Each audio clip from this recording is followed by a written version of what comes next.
If you or a family you know has an ATV or ATC, I urge you to pay close attention. They've been around a while, but their popularity has soared now over the last 3 years, and they're now the in thing.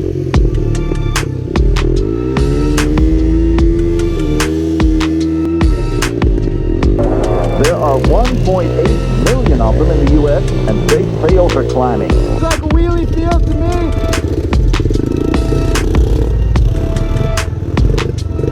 They cost anywhere from $700 to $2,300. Because they're designed for off-road use only, they're not automatically covered by any federal safety regulations. They're not just for fun. Manufacturers sell them for industrial purposes like working around oil rigs or for farm use. And they've been tested for conservation use by several states. Their big soft balloon tires have made them especially popular. Yo, Ricky! Back brake! Man, it's so nice. I'm doing the whole one-handed down thing like... There's even prize money to be made on them. There's a professional ATV racing circuit. The riders are mostly strong, athletic young people who are protected by padded clothing and developed a high degree of skill with the ATV.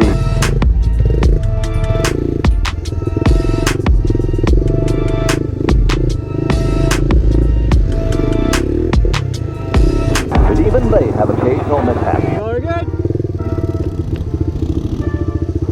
How are you? My leg a little bit, but I'm good. I hit the back tire, you turn a little bit too much this way.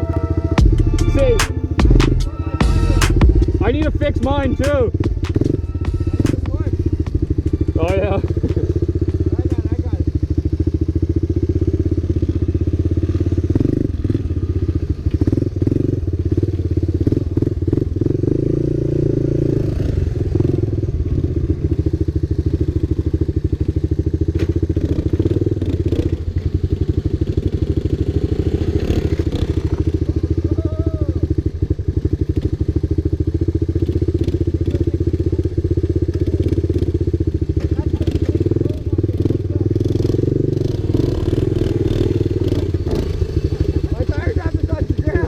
I got it.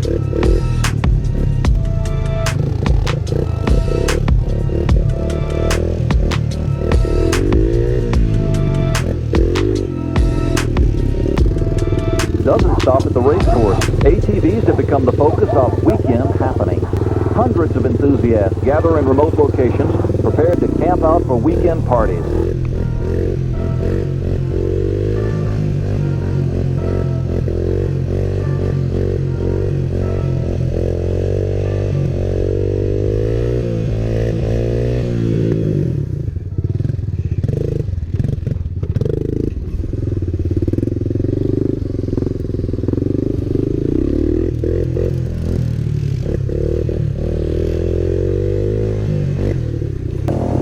The challenge is to run the machines as hard and fast and close to tipping over as possible.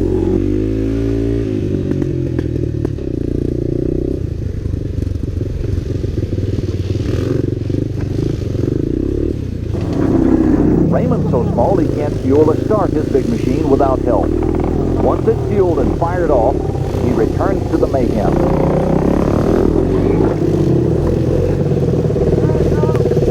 The impact flipped over the little girl's 3-wheeler and shook Raymond up.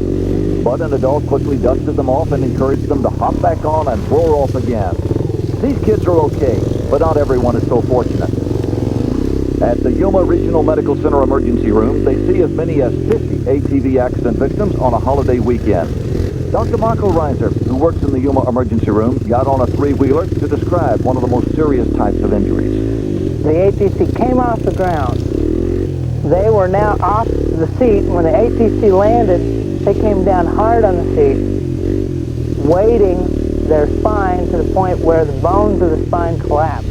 In Minnesota, Donette Moon, age 14, was barely left alive with severe brain injury from her ATV accident. In Louisiana, Lanny Scroggs, at age 24, is a quadriplegic from his ATV accident. Probably would never walk again, have limited use of my arms and hands. At Louisiana State University Medical Center, a team of doctors has just completed a study of 3-wheeler accidents, which happened within a 60-mile radius of Shreveport, Louisiana. Their findings? Broken bones are the most common injury. They're split fairly evenly as far as spinal cord injuries or spine injuries, injuries to the legs and arms, but also there is a big group of lacerations and rib fractures and contusions to all types of areas of the body. Nationally, it's conservatively estimated there have been 100,000 injuries sustained on ATVs in the past 3 years.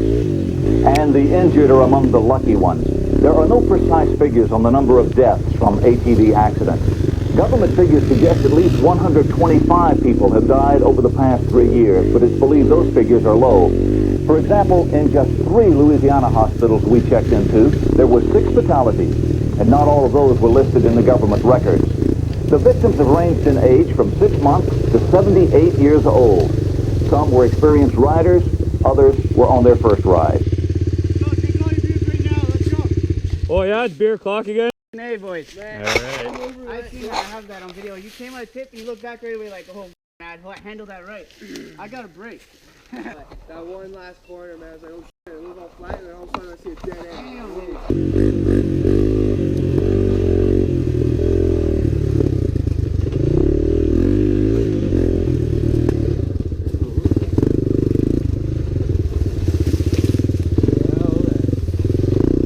This way?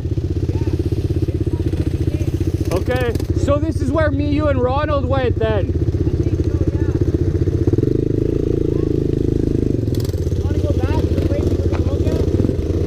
I don't care.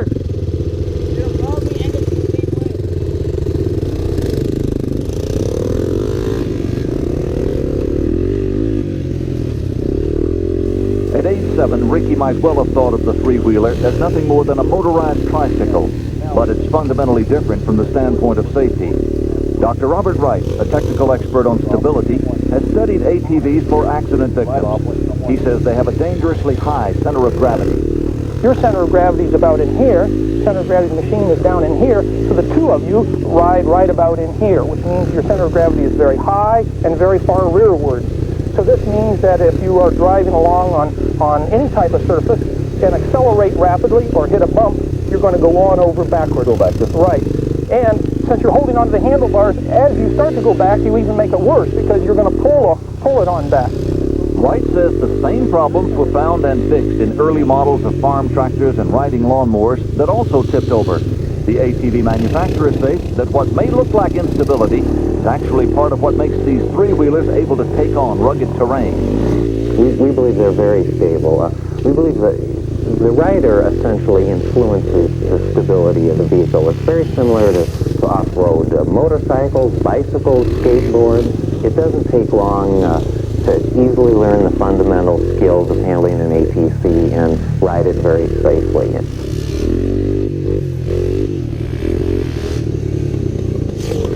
He needs to bump start it. I feel like it's going to be pretty easy to get out of here, but we got to keep track of where we're going, you know?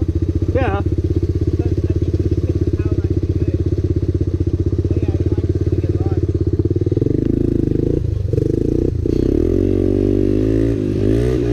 The manufacturers argue that riders who fail to wear protective gear and who drink alcohol then ride are largely responsible for 3-wheeler accidents. But engineering studies like this one, introduced in court cases, point to basic stability problems. We confronted Honda with some of the evidence. For example, even on a modest incline, it doesn't take much to flip a machine. If you're using this on all terrain, especially if you're using it on hills to climb and turn and so forth, doesn't that seem exceedingly unstable? I don't think they tip over readily on inclines. Again, it depends on the skill of the rider. Honda says that stability when parked is irrelevant because these are user-active machines and the manual tells the novice how to negotiate tricky situations.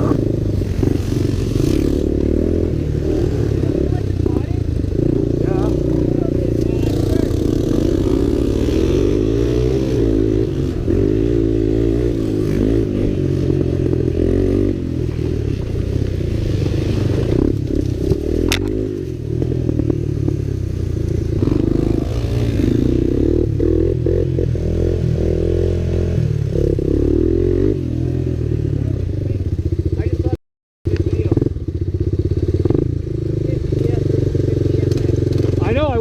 it.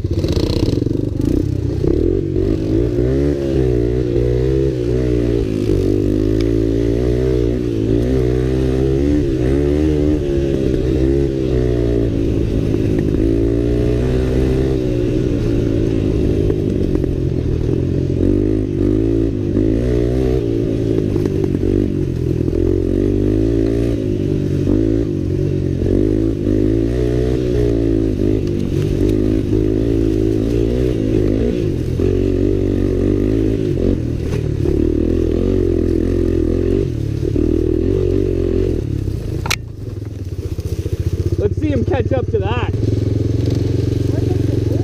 It's the rider versus the rider, not the 250 versus the ES right now. What? I said it's the rider versus the rider, pretty much.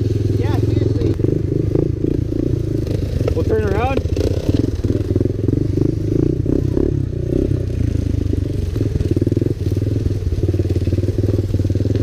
Oh yeah, some good sized bumps there. Oh, just flying.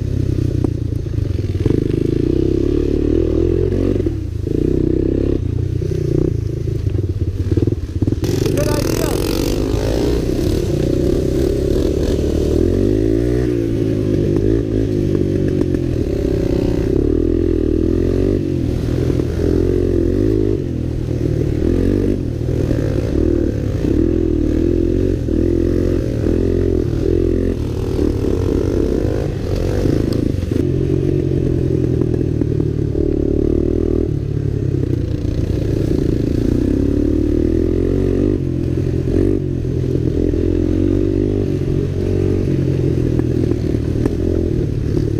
Oh my God! Holy man! Oh my God! No! Holy you missed it, man! This guy almost died! He almost died! I got it on film! He literally he hit the tree, he almost killed himself, man. I literally thought he was going right for the tree. His back tire was going to hit. He was going to 360 and flip right over. This close. We're gonna have to watch road cam. This f***ing close. You know you almost died. No, you're definitely almost in that tree. I don't know, he's a little over. We put that Buddy, label no in way. many You should've places seen in it. the owner's manual. We also put it on the vehicle. It may not be as large as we'd like, and I think that's the type of thing that we're working with the CPSC, that if it will help with these accidents, my lord, we'll make the label bigger.